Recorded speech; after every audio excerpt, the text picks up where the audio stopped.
truth rarely explodes. It leaks quietly and whispers until something snaps. One day it's just another name trending on Twitter. The next, helicopters, FBI jackets, and transcripts that charted higher than half the Billboard Hot 100. Enter Diddy, Grammy-winning artist, record label mogul, MTV icon, the guy who literally invented "can't stop, won't stop." Now billed as the lead in a courtroom drama, except this one doesn't cut to commercial. Let's break it down. Diddy was found not guilty on the sex trafficking and racketeering charges, but guilty on 2 counts of transporting women for prostitution.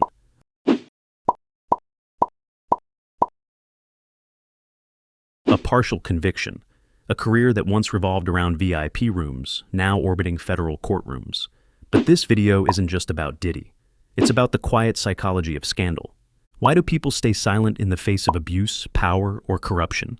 And more importantly, what finally makes them speak? Because scandal isn't spontaneous combustion. It's a slow gas leak, until one tiny spark ignites the entire room. The silence loop. When the powerful get louder, the rest don't just get quieter, they get swallowed. So why don't victims speak up?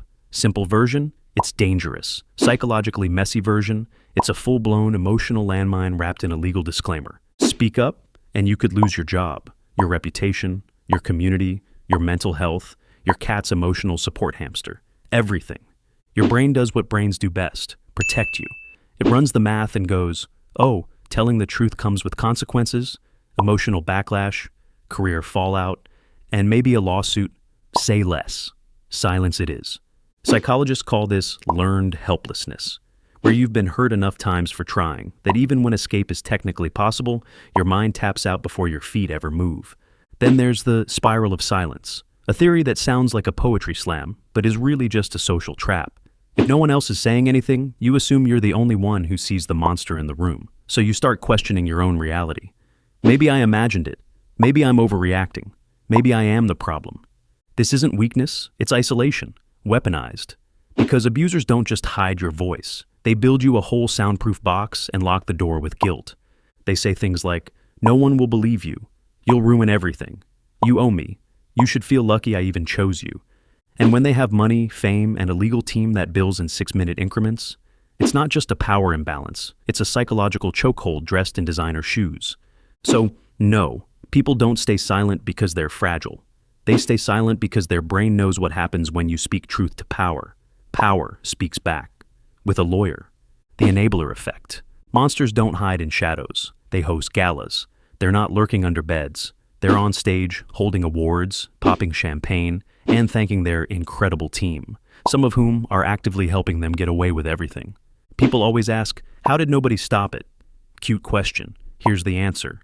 Because real-life enablers aren't twirling their mustaches in evil towers. They're assistants, managers, roommates, friends, PR reps, executives, and one guy who just runs the Instagram. They tell themselves things like, let me go ahead and mind the business that pays me. They're probably exaggerating. That's just how things are in this industry. I really need this job, and also my health insurance. There's a psychological term for this, diffusion of responsibility. The more people witnessing a red flag, the less likely any one of them feels obligated to act. It's emotional crowd surfing. Everyone's watching the body fall but assumes someone else will catch it. Then groupthink slides in like a bad TED Talk. People stop thinking critically and start syncing their morals to the group like it's an awkward Bluetooth speaker. One person shrugs. The next person copies the shrug. Before you know it, you've got an entire entourage Diddy bopping in rhythm to the sound of complicity. This is how silence becomes a team sport. The cost of speaking up. Being a whistleblower isn't a glow-up. It's a gamble. You speak up, and suddenly, you're not a person anymore. You're a headline, a meme, a hot take waiting to happen. Because speaking up doesn't get you support. It gets you risk. You lose. Your job, your industry contacts, your sense of safety, your last shred of inner peace, and the moment you go public, congratulations. Your trauma is now open source. It gets dissected by lawyers, monetized by the media, and debated by people who still think gaslighting is just a dating term. And then comes the victim blaming. Why didn't you say something earlier? Are you trying to ruin his legacy? You just want clout. It's not logic, it's the just world fallacy. A glitch in our moral code where people need to believe bad things only happen to bad people. Because if injustice can happen randomly, then nobody's safe. And that's too terrifying for the ego to handle. So, what do we do instead? We shoot the messenger, we villainize the truth teller. We let reputations wear armor while victims go bare-skinned. But here's the twist. If you're famous enough, your truth gets traction, your trauma gets verified, your receipts get screen time. So the victim becomes the villain until someone famous corroborates the story. Suddenly the truth has a PR team because as messed up as it sounds, believability is a brand. The snap point. Silence doesn't last forever. It cracks. Maybe it's a leaked video, a federal raid, a brave first accuser, or just a culture shift big enough to catch momentum.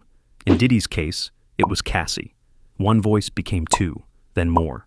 Psychologists call this the threshold theory. People stay silent until they realize they're not alone. One person speaks, another finds the courage, then another, until suddenly the dam bursts. The aftermath. After the explosion, everyone asks, how did this go on for so long? It's the wrong question, because it pretends the silence was irrational. It wasn't. It was survival. The real question is, why did the system let it happen at all?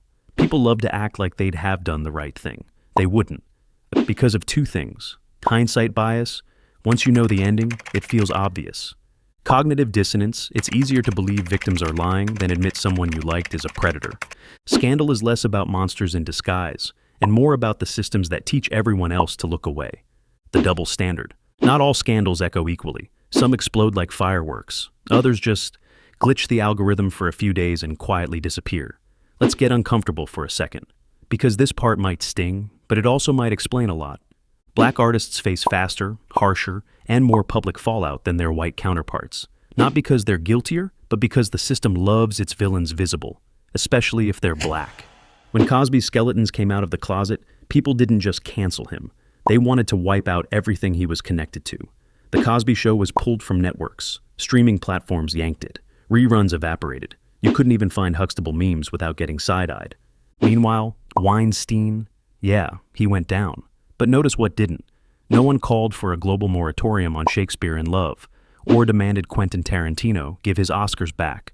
The same guy who admitted he knew about Weinstein's shenanigans, but hey, those movies don't make themselves. Apparently, when you're a Hollywood auteur, turning a blind eye is just part of the director's cut. Miramax films, still streamable, still award-winning. Apparently, cinematic genius has a good lawyer. Let's talk consequences. Cosby's fallout was a full cultural blackout. Shows canceled, awards revoked, honorary doctorates yanked. Weinstein got a couple headlines and a courtroom sketch that somehow made him look like the victim. And Diddy? He deserves scrutiny. Accountability isn't a selective spotlight that only shines on who you choose. But where's the public teardown for the white billionaires who ran entire industries on silence, abuse, and NDAs? Where are the hashtags, the podcast investigations, the sudden corporate statements about values? The system is real good at justice theater, as long as the stage is color-coded. So, sure, hold black men responsible, but also ask why white men often slip away in silence, with glowing profiles in legacy magazines, and all their accolades largely intact. Because accountability should be universal, not just curated. The cycle. The silence doesn't start with the victim. It starts with the system, well-funded, well-dressed, and well-practiced at looking surprised. Every time a scandal breaks, people act like it came from nowhere. Power doesn't panic. It pivots. Institutions don't fix things. They rebrand. And the public has the memory of a goldfish with Wi-Fi. Diddy, Epstein, Weinstein, different timelines. Same template. We rage-click, we share, then we snooze, until another story drops. And we ask, why now? Like we haven't been here 5 plot twists ago. You're not weak for staying silent. You're human, but you're powerful the moment you break it. Silence is systemic, but it only takes one voice to make the walls shake. Whether it's a pop star, a factory worker, or someone in your own family, truth doesn't stay buried. It leaks, then it roars. Which part of the silence cycle do you think society ignores the most? The fear? The system? The double standards? Drop your thoughts in the comments. Smash that like button if your brain feels 10% more dangerous. And hit subscribe if you're into ideas that stick, figures that sketch. Ready for your next system update? Tap here and keep playing smart.